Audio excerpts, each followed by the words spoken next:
한국은 왜 이제서야 유명해졌죠? 캐면 캘수록 어이가 없네요. 여기 미국의 한 여대생이 눈물을 흘리고 있습니다. 감정이 너무 격해져서 통곡하듯이 소리를 내며 꺼이꺼이 울고 있는데요. 이 소리를 들은 부모님이 다가와서 무슨 일이냐고 묻습니다. 여대생은 컴퓨터 화면을 가리키고 있고 화면에는 한국인들이 나오는데요. 아버지는 컴퓨터 화면을 뚫어지게 쳐다보다가 딸이 우는 모습에 컴퓨터를 강제 종료해버립니다. 컴퓨터를 종료해도 그치지 않는 오늘의 주인공의 눈물. 부모님은 주인공에게 평정심을 유지하라고 말하며 호흡을 진정시키는데요. 도대체 한국의 어떤 모습 때문에 통곡까지 하게 된 것일까요? 바로 지금 사연을 들어보겠습니다. 오늘의 사연 시작합니다. 안녕하세요. 저는 미국 샌디에이고에서 살고 있는 캐서린입니다. 저의 삶은 그렇게 대단하지 않았습니다. 고등학교 시절 다른 또래들과 다름없이 공부하고 친구들과 어울려 다니며 생활하는 학생일 뿐이었죠. 하지만 한국이라는 나라 때문에 제 평범한 인생이 하루아침에 뒤바뀌어 버리는 일이 발생하고야 말았습니다. 때는 코로나가 발생한 2019년으로 되돌아갑니다. 그 당시 저는 고등학교 졸업을 앞둔 학생이었습니다. 코로나가 발병하며 학교에 등교하지 않고 집에서 생활을 해야 했어요. 부모님에게 저는 하나밖에 없는 딸이라서 외부 활동 자체를 금지시키셨습니다. 그러다 보니 자연스레 친구들과는 휴대폰이나 노트북으로 소통하게 되고 학교 수업도 원격으로 이루어지게 되었습니다. 저는 대학교를 가고 싶었기 때문에 공부도 남들보다 열심히 했습니다. 부모님의 기대를 저버리고 싶지 않았고 코로나로 인해 혼란스러운 대학 입시에서도 최선을 다해 학업에 임했죠. 아무래도 집에서 원격으로 홈스쿨링처럼 진행이 되다 보니 학업에 관련된 방대한 자료들을 검색하고 공부하며 저의 마지막 고등학교 시절을 보냈습니다. 그러다 저의 인생에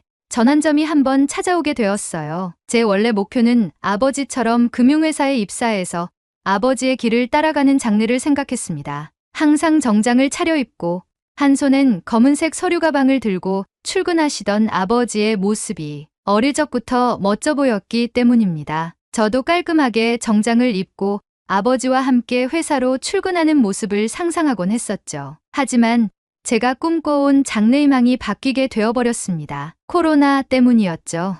아버지 역시 코로나로 인해 출근을 하지 않으시고 집안 서재에서 업무를 보셨어요. 편안한 옷차림으로 업무를 보시던 모습도 이질적이었지만 더 이질적인 모습은 따로 있었습니다. 코로나 이전에는 출근과 퇴근 때마다 아버지의 젠틀한 모습이 멋져 보였어요. 하지만 집에서 업무를 보시는 모습은 마치 치열한 사회 속에 뛰어든 군인 같아 보였습니다. 원격으로 회의를 하실 때나 휴대폰으로 누구와 통화를 하실 때마다 큰 소리를 치시며 발끈하셨고 일을 하실 때 아버지의 목소리엔 날이 서 있었어요. 굳게 닫힌 서재의 방문 너머로 들리는 아버지의 샤우팅은 집안의 분위기를 무겁게 만들었죠. 그때부터 저는 아버지의 두 얼굴이 낯설게 느껴졌고 어머니의 암울한 표정에 마음이 아팠습니다. 어머니는 아버지의 목소리가 커질 때마다 말없이 제 방의 문을 굳게 닫으셨고 저는 눈치도 보이고 스트레스도 쌓여갔죠. 그러다 보니 아버지의 직업이 제가 꿈꿔왔던 모습과는 다르다는 느낌을 받았고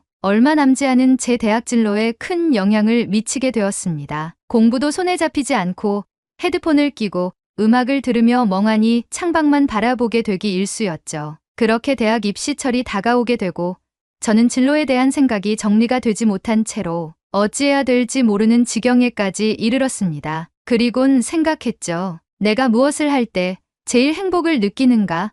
에 대한 질문을 저에게 계속 던졌습니다. 제가 어릴 적부터 원했던 진로가 무너지더라도 제 인생을 새로 개척하고 싶었기 때문이었죠. 그렇게 질문을 던지다가 순간 번뜩이는 생각이 머리를 스쳤습니다. 바로 미디어였어요. 코로나로 인해서 집에 있는 시간이 많아지면서 SNS나 TV 프로그램, OTT 서비스가 활성화되었고 소셜미디어에 수많은 사람들의 관심도가 올라가고 있었어요. 저 역시도 각종 스트레스를 풀 때마다 미디어를 활용하고 친구들과 소통할 때에도 사용하는 것이 소셜미디어였기에 미디어 장르로 진로를 나가보면 어떨까 하는 생각이 들었죠. 솔직히 저는 제 주관을 잘 봅니다. 저는 상상력이 풍부하진 않기 때문에 창작에 관련된 것은 거리가 멀다고 판단해서 작가나 PD는 멀리하고 엔지니어 계열로 나가야겠다는 생각이 들었어요. 편집이나 효과, 제작에 관한 부분이요. 그렇게 새로운 마음을 가지고 진로 상담을 할 때 선생님께 제 인생의 방향에 대해 설명드렸어요. 그리고 선생님은 미디어 계열에 관련한 대학 리스트에 추천서를 써주었죠. 그리고 난 후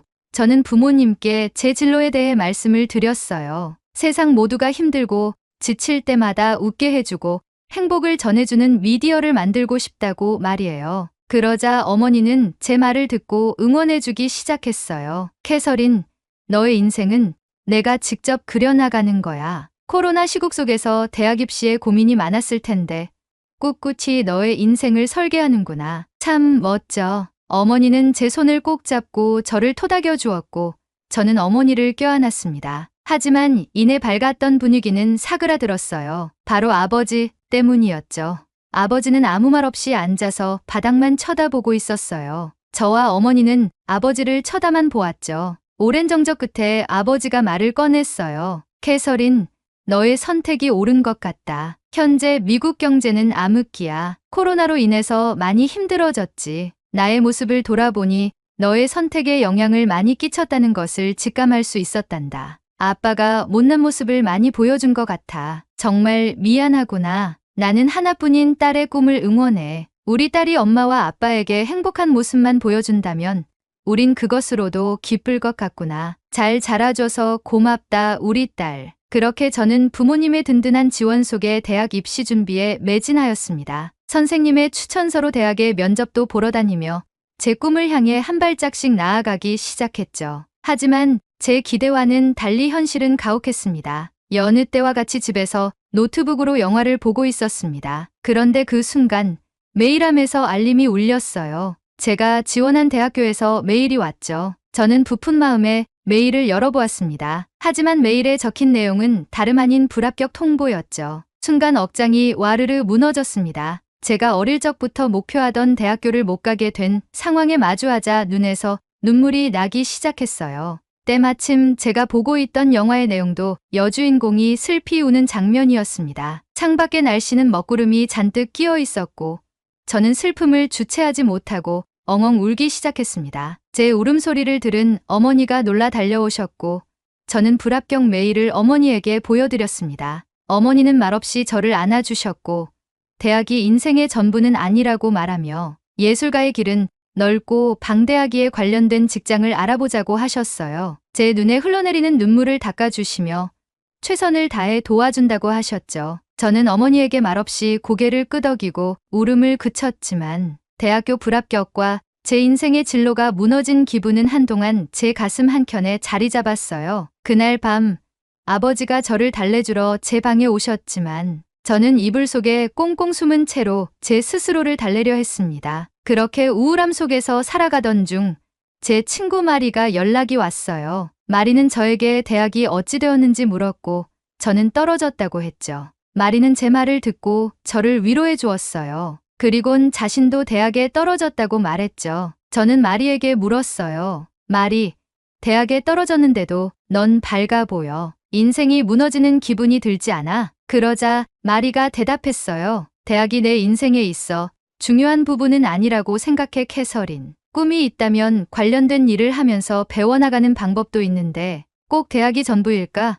난 오히려 앞으로 어떻게 돈을 벌어야 할까라는 생각에 직장을 알아보고 있어. 돈이 있으면 내가 하고 싶은 일들을 할 수 있으니까. 마리의 말도 일리가 있었어요. 돈이 있어야 자신이 하고 싶은 일을 하죠. 학교도 등록금이 필요하고 생활비도 필요하고 돈이 중요하다는 마리의 말이 공감이 되었어요. 마리는 제게 말을 이어갔어요. 그래서 말인데 나 크리에이터를 해보려고 해. 요즘 유행하는 먹거리나 여행지들을 다니면서 영상에 담고 유튜브로 홍보하는 거지. 정말 재밌을 것 같지 않아? 취미 삼아 해보려고 하는데 너도 같이 할래? 지금은 코로나라 잠시 주춤하긴 하지만 곧 코로나도 풀릴 거라고 하니까 젊을 때 많은 것을 경험해보는 것도 좋을 것 같아. 저는 마리의 말에 호감이 생겼어요. 코로나로 인해 집에 틀어박혀 있을 때마다 즐기는 컨텐츠들은 시청자들로 하여금 대리만족을 시켜주는 내용들의 컨텐츠가 인기 있었으니까요. 자신은 없지만 마리와 함께 한다면 좋을 것 같다는 생각이 들었어요. 마리는 평소 쾌활하고 도전적이고 모험심이 풍부한 친구였으니까요. 그래서 저는 마리에게 긍정적으로 생각해 보겠다고 말하고 통화를 마쳤습니다. 마리와 통화가 끝난 후 저는 마리의 밝은 모습에 힘을 얻어서 나도 한번 새로운 인생을 설계해보자는 생각을 하게 되었어요. 내가 평소 즐겨하던 것이 무엇일까? 내가 남들보다 자신 있어 하는 것은 무엇일까? 나만의 장점은 무엇일까? 등을 생각하며 행복하게 지낼 수 있는 일들에 대해 메모장에 적어보기 시작했어요. 우선 저는 영화와 드라마, 예능 프로그램을 보는 것을 좋아해요. 출연하는 인물들의 캐릭터에 동화되어 공감하고 감정을 같이 나누는 것을 잘하는 것 같아요. 그리고 저는 목소리가 좋아요. 어린 시절 제가 책을 소리내어 읽을 때마다 주변에서 뉴스 앵커나 아나운서, 라디오 DJ를 하라고도 했었거든요. 그리고 솔직히 얼굴도 좀 괜찮게 생긴 것 같아요. 학창 시절 저에게 대쉬하는 남자애들이 많았고 여자 친구들에게도 인기가 있었죠. 제 스스로 이렇게 말하니 뭔가 부끄럽긴 한데 제 장점들을 적어보다 보니 이렇게 적게 되었어요. 그렇게 하나하나 나열하다가 내가 지금 해볼 수 있는 것이 무엇일지에 대한 고민을 하기 시작했어요. 운동을 열심히 해서 몸매를 가꾼 후에 모델을 해볼까? 지역 방송사에서 라디오 DJ를 배워볼까? 방송 아카데미에 들어가서 방송국의 아나운서로 취직을 해볼까? 등 많은 생각을 하며 제 나름대로 제 진로를 구축해 나가기 시작했죠. 그러던 어느 날 마리에게서 연락이 왔어요. 캐서린, 나 유튜브를 시작했어. 요즘 유행하는 것들을 직접 경험해보는 컨텐츠를 찍어보고 있는데 나랑 같이 하루를 보내는 게 어때? 저는 딱히 하는 것도 없었고 마리가 크리에이터로서 벌써 활동을 한다는 얘기에 힘을 실어주고 싶어서 흔쾌히 알겠다고 했죠. 그렇게 전 마리와 컨텐츠 촬영을 약속한 날 마리의 집으로 갔어요. 마리의 방에 들어선 순간 저는 놀라움을 금치 못했어요. 마리의 방은 마치 스튜디오처럼 꾸며져 있었고 수많은 크고 작은 카메라들과 3개의 모니터, 엄청 큰 컴퓨터 본체까지 짧은 시간에 이렇게 많은 것을 갖추었다는 사실에 놀라웠어요. 마리, 이게 다 뭐야? 마리는 웃으며 말했어요. 나의 작업실에 온 것을 환영해. 열심히 아르바이트해서 모았던 돈으로 장비부터 맞췄어. 크리에이터라면 이 정도는 기본이지. 자, 준비해볼까? 저는 마리가 던져주는 카메라를 들고 배터리와 충전기가 든 가방을 메고 집을 나섰어요. 마리가 걸어가며 오늘 찍을 컨텐츠를 말해주었죠. 오늘은 한인타운에 갈 거야. 거기에 한인마트가 있는데 거기서 재료를 사는 컨텐츠를 찍을 거야. 저는 물었어요. 재료? 재료는 어느 마트에서든 다 파는 거 아니야? 왜 한인마트에 가야 해? 그러자 마리는 웃으며 말했어요. 요즘 한국 문화가 핫하잖아. K-팝의 인기가 올라가면서 나도 자연스레 한국 문화를 접했는데 BTS가 요즘 대세야. 너도 알지? 저는 BTS의 인기를 실감하고 있었고 저도 K-팝 음악을 간간히 듣던 터라 한국에 호의적이었어요. 맞아. BTS의 노래들은 정말 좋은 것 같아. 세계적인 아이돌이라는 것도 알지. 남자 그룹들 중에서는 그들이 제일 멋진 것 같아. 마리는 맞장구 치며 제게 말했어요. 그래, 캐서린. 오늘은 그들이 온라인 방송에서 만들었던 한국 음식을 만들어 먹어보는 컨텐츠를 할 거야. 그 음식은 바로 김밥이지. 저는 김밥이라는 말이 생소했어요. 도대체 어떤 음식인지 이해가 가지 않았죠. 그러자 마리는 김밥이라는 음식의 사진을 보여줬어요. 저는 마리에게 김밥이라는 음식에 대한 설명을 들었어요. 한국에서 피크닉이나 여행을 갈 때 간편하게 식사를 할 수 있게 만든 음식이라고 하더라고요. 한 입 크기로 잘라놓고 먹는 음식인데다가 맛과 영양이 풍부하다고 했죠. 저는 김밥을 만들어 본다는 것에 흥미를 느끼기 시작했죠. 그리고 그 순간 마리는 아무렇지 않게 카메라를 켜고 촬영을 시작했어요. 안녕하세요, 여러분.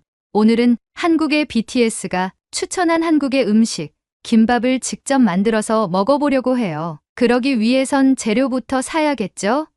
그래서 저와 제 친구 캐서린, 우리는 지금 한인마트를 가고 있습니다. 캐서린 인사해주세요. 저는 마리의 텐션에 당황하였지만 마리가 하라는 대로 따라서 카메라를 향해 손을 흔들었어요. 마리는 그런 제 모습에 웃음이 빵하고 터졌고 저도 같이 웃으며 마트로 향했죠. 마리의 모습을 보니 정말 전문 크리에이터 같은 모습을 보였어요. 유튜브에서 간간히 보이는 브이로거들처럼 아주 유연하고 쾌활한 말투로 카메라에 대고 이야기를 이어가기 시작했죠. 저는 마리의 뒤를 따르며 어찌해야 될지 몰랐지만 마리가 잘 이끌어주고 반응을 유도하며 노력하는 모습에 저도 동화되어 어느덧같이 촬영을 하고 있었죠. 그렇게 저흰 한인마트에 가서 김밥에 필요한 재료들을 구매하는 영상을 촬영한 뒤 마리의 집으로 돌아왔습니다. 촬영을 잠시 멈추고 마리는 숨을 돌리며 제게 말했어요. 이제 김밥 재료를 손질해서 김밥을 만들어 볼 거야. 캐서린, 나의 조수가 되어줘. 넌 지금부터 나의 수셰프야. 저는 웃으며 알겠다고 말하고 마리의 촬영 준비를 도와줬어요. 마리는 정말 준비성이 철저했어요. 하얀색 조리복과 앞치마를 2벌 준비해서 저보고 갈아입으라고 했고 그렇게 우린 웃으며 촬영 준비를 마쳤죠. 그렇게 김밥을 만들어보는 촬영이 시작되었어요. 중간중간 이야기도 섞어가며 편안한 분위기에서 촬영을 하다 보니 자연스레 저도 카메라가 익숙해지고 즐기기 시작했죠. 그렇게 우여곡절 끝에 김밥 만들기가 완성이 되었고 우린 김밥을 시식해봤어요. 저는 처음 먹는 한국 음식이 낯설었지만 김밥을 한 입에 넣는 순간 깜짝 놀라고 말았죠. 담백하면서 고소한 향이 입안을 감쌌고 각종 야채들의 아삭한 식감들이 어우러져 건강한 맛이 나는 기분이었어요. 마리, 이거 진짜 맛있다. 정말 대박이야. 마리는 맛있어서 다행이라고 말하며 자신도 먹기 시작했어요. 그리고 제게 한국의 김치를 곁들여서 먹어보라고 권했죠. 마리, 김밥은 김치와 함께 먹으면 정말 맛있대. 한번 먹어봐. 저는 김치와 함께 김밥을 먹었어요. 김치의 매콤함과 달달함이 김밥의 담백함과 고소함과 잘 어우러져 더욱 깊은 맛을 내었어요. 저도 모르게 제가 느끼는 표현을 카메라에 대고 설명하기 시작했고 마리는 이런 제 모습을 보고 웃기 시작했죠. 그러다 마리가 갑자기 저에게 말했어요. 이거 먹고 있어. 아직 놀라긴 일러. 그러고는 마리는 서둘러 어디론가 가버렸어요. 저는 무슨 일인지 몰랐지만 카메라는 돌아가고 있었기에 김밥을 하나하나 먹으며 시식평을 카메라에 담고 있었죠. 그러던 그 순간 코끝을 때리는 매콤한 향이 나기 시작했어요. 그리고 이어서 마리가 무언가를 들고 오고 있었죠. 바로 한국의 컵라면이었어요. 캐서린, 오늘 너는 한국 음식의 끝판왕을 보게 될 거야. 김치, 김밥, 라면의 조합. 이건 한국에서도 인정한 최고의 콤비네이션이라고. 저는 코끝을 찌르는 매콤한 라면의 뚜껑을 열어보았어요. 따뜻한 국물과 함께 있는 라면의 모습에 군침이 저절로 돌았죠. 마리는 우선 라면을 먹고 김밥과 김치, 그리고 국물을 마셔보라고 했어요. 저는 마리가 알려준 순서대로 먹었어요. 그리고 저는 눈을 감고 미쳤다를 연발했죠. 마리는 그 말을 듣고 깔깔대며 웃었고 저도 제 자신이 웃겨서 깔깔대며 웃었죠. 그렇게 마리와 저는 음식을 먹으며 촬영을 이어갔어요. 그러던 도중 마리가 김밥에 관한 이야기를 시작했어요. 캐서린, 너 한국 영화 좋아해? 김밥에 관련된 한국 영화가 있는데 추천해줄게. 꼭 봐봐. 저는 이미 김밥과 라면에 반해버렸기 때문에 흔쾌히 그 영화를 보겠다고 다짐했어요. 그렇게 마리와 컨텐츠 촬영이 끝나고 식기들과 촬영 장비들을 정리하고 저는 집에 가보겠다고 했죠. 그러자 마리가 제게 말했어요. 캐서린, 오늘 어땠어? 저는 마리에게 말했어요. 아주 재밌었어, 마리. 하루 종일 촬영하느라 고생했겠지만 어느덧 나도 즐기고 있었고 맛있는 음식도 먹어서 좋았어. 또 해보고 싶다는 생각이 들었어. 그러자 마리는 저에게 제안을 했어요. 너도 시간이 될 때마다 이렇게 컨텐츠를 촬영해봐. 나름 즐거운 취미 생활이 될 거야. 그리고는 마리가 제게 카메라를 하나 쥐어줬어요. 이거는 빌려주는 거야. 마음껏 찍어보는 것도 좋은 방법 중 하나야. 아까 카메라랑 친해진 것 같아 보여서 보기 좋았어. 너도 잘할 수 있는 컨텐츠가 있을 거야. 저는 마리의 말에 힘을 얻으며 기회가 되면 찍어보겠다고 했어요. 그렇게 저는 카메라를 들고 집에 왔죠. 침대에 누워 카메라를 켜고 화면에 비치는 제 모습을 한동안 보면서 생각했어요. 과연 내가 어떤 컨텐츠를 만들 수 있을까? 그러다 문득 마리가 추천해준 한국 영화가 떠올랐어요. 그래, 마리가 추천해준 한국 영화를 보면서 리뷰하는 영상을 한번 찍어봐야겠다. 그렇게 저는 각오를 하고 잠에 들었어요. 다음날 저는 전날 밤에 각오를 되새기며 장비를 세팅하기 시작했어요. 유튜브로 영화를 리뷰하는 크리에이터들의 모습을 참고하여 카메라의 각도를 맞추고 컴퓨터를 틀어 영화를 검색하고 촬영 준비를 마쳤습니다. 혼자서 처음 하는 촬영이니 편안하게 생각하고 영화를 보자고 생각하고 영화를 틀었어요. 영화는 한국의 코미디 영화로 카테고리가 분류되어 있었고 저는 영화를 시청하기 시작했습니다. 한국어로 되어 있어 자막을 보며 영화를 감상하면서 속으로 생각했어요. 한국어를 조금이라도 알면 감정이 와닿는 게 더 크게 느껴지겠다라는 생각을 하며 영화를 봤어요. 하지만 자막으로도 전해져 오는 웃음 포인트들은 제 입꼬리를 올라가게 만들었어요. 그리고 중간중간 제가 너무 영화만 보는 것 같아서 제 속마음을 직접 말하며 영화를 봤죠. 그렇게 영화를 보며 혼잣말을 중얼거리는데 어느덧 제가 자연스레 영화 리뷰 컨텐츠를 만드는 기분이 들어 기뻤습니다. 나중에 마리에게 편집도 배워야겠다는 생각도 하며